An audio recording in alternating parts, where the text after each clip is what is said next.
അപ്പൊ Hindu Mahasabha, Indian union മുസ്ലിം league, ഇത് രണ്ടിനെയും തമ്മിൽ അടുപ്പിച്ച സ്വാതന്ത്ര്യ സമരം തകർക്കാം എന്ന് ബ്രിട്ടീഷുകാർ കണ്ട കാഴ്ചയാണ്.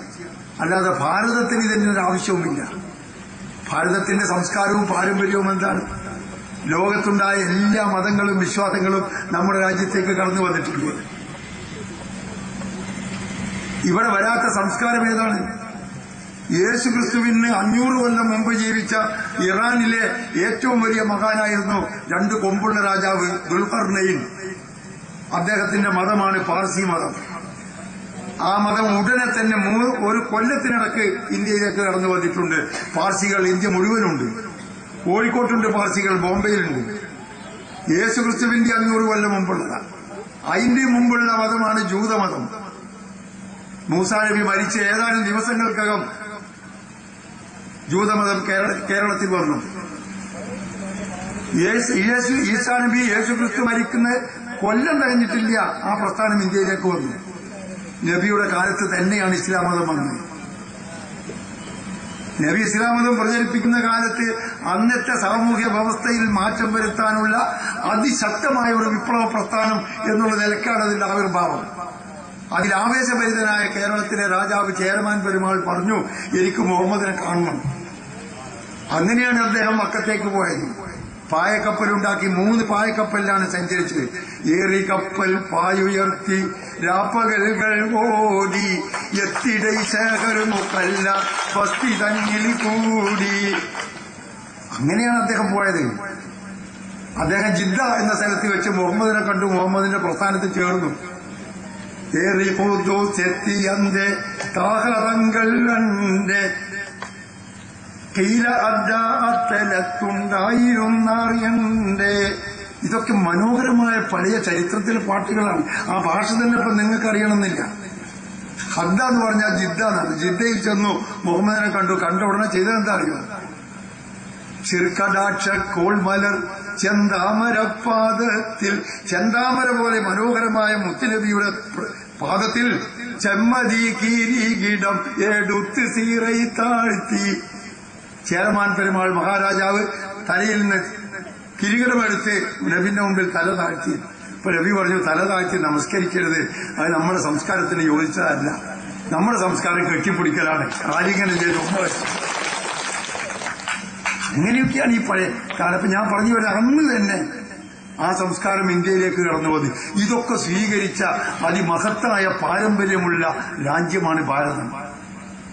ഈ ഭാരതത്തെ ഭാരതമാക്കി ഉയർത്തിക്കൊണ്ടുവരണം എന്നാഗ്രഹിച്ചതുകൊണ്ടാണ്, പടച്ചവനാണ് സത്യം, ഹംസക്കൊക്കെ കോൺഗ്രസ്സാണ്.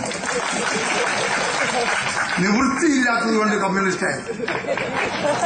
ആ ലക്ഷ്യത്തിലേക്ക് കോൺഗ്രസ് ഒരിക്കലും എത്തില്ല എന്ന് ബോധ്യം വന്നപ്പോ കമ്മ്യൂണിസ്റ്റ് പാർട്ടിയിൽ വന്നു. ഇത് BJP പോയാലും ലീഗിൽ പോയാലും എങ്ങനെയാണ് ഈ ലക്ഷ്യം സാധിക്കുക? എങ്ങനെ സാധിക്കും? BJPയും ലീഗും ഒന്നും ഞങ്ങളാരും കാണാനിട്ടാ.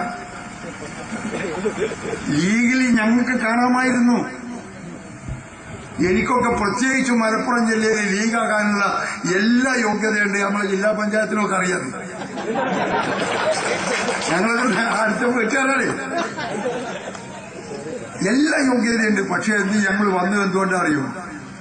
ഇന്ത്യയുടെ സ്വാതന്ത്ര്യ സമരത്തെക്കുറിച്ചും അതിന്റെ ദേശീയ ചരിത്രത്തെക്കുറിച്ചുമുണ്ടായ അഭിനിവേശവും ആവേശവും വികാരവും, അതാണ് ലീഗ് ആകാതെ പോയത്. ഇന്ത്യയുടെ സ്വാതന്ത്ര്യത്തിന് വേണ്ടി ബ്രിട്ടീഷുകാരന്റെ വെടിയുണ്ടൊക്കെ വീരുമാറ് കാണിച്ച് ദേശാഭിമാനികൾ പടമൊരുതിയപ്പോൾ ഇവർ ബ്രിട്ടീഷുകാരന്റെ കാലിൽ എണ്ണ തേച്ച് ഒഴിഞ്ഞു കൊടുക്കുകയായിരുന്നു ലീഗുകാർ. അതിന് എന്താ ഹംസാഖാന്റെ അടുത്ത് തെളിവ് എന്ന് നിങ്ങൾ ചോദിച്ചേക്കാം. തെളിവ് വേണമെങ്കിൽ ഞാൻ ഇതൊന്നോർത്തൊന്ന് പറഞ്ഞുതരാം. ഇന്ത്യന്റെ സ്വാതന്ത്ര്യ സമരം കൊടുമ്പിരിക്കൊള്ളുന്ന കാലം, നമ്മുടെ ജനതയെ അറസ്റ്റ് ചെയ്ത് മർദ്ദിച്ച് അന്തമാൻ ജീപ്പിൽ കൊണ്ടുപോയി മൃഗങ്ങൾക്ക് വിട്ടുകൊടുക്കുന്ന കാലം. അന്ന് ഇവൻ പാടുകയാണ്, ഒട്ടും സ്വയാഭരണത്തിനും എറിയണ്ട, ഒരു കാലവും പോലീസുകാരുടെ തല്ലുകൊണ്ട് എളിയണ്ട, പൊട്ടിപ്പുറം പുണ്ണാക്കിടും ഉളരണ്ട, പോലീസുകാരുടെ തല്ലുകൊണ്ട് എളിയണ്ട, ഒരു കാലവും അത് താരുമോ മഹാരാജൻ, അതുകൊണ്ട് വേണ്ട ജനങ്ങളെ സ്വയരാജ്യം. മനസ്സിലുണ്ട്? സ്വാതന്ത്ര്യം വേണ്ടെന്ന് പാടിയവരാണ് ഇവര്.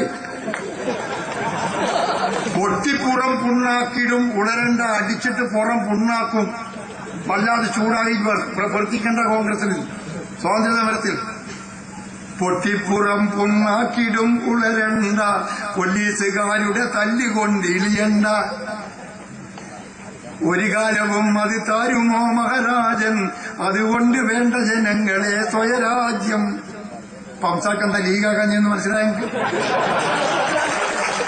എന്നിട്ട് 5-ാം ജോർജ് ചക്രവർത്തിയുടെ അപദാന ഗിരിമകൾ പാടിക്കൊണ്ട് ഉയർത്തിക്കൊണ്ട് അവൻ മധുക പാടുകയാണ്.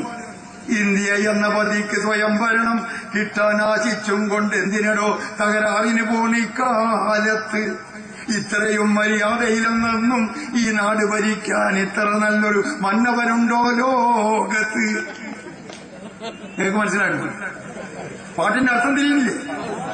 ഇന്ത്യ എന്ന പതിക്ക് സ്വയം ഭരണം കിട്ടാൻ ആശിച്ചും കൊണ്ട് എന്തിനടോ തകരാറിന് പോണീ കാലത്ത്.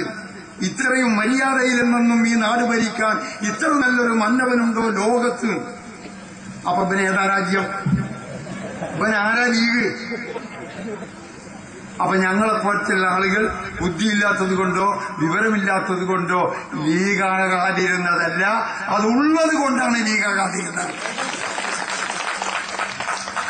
ഇന്ത്യന്റെ സ്വാതന്ത്ര്യ സമരത്തിലോ സ്വാതന്ത്ര്യത്തിലോ ഇന്ത്യ സമരഘട്ടത്തിൽ ഒരു ചെറുവിരലിളക്കാൻ പോലും അവരെ കിട്ടിയിട്ടില്ല. എവിടെയൊക്കെ തൂസി വെക്കാൻ കഴിയും, എവിടെയൊക്കെ ആപ്പുമാറാൻ കഴിയും, അതായിരുന്നു ജോലി.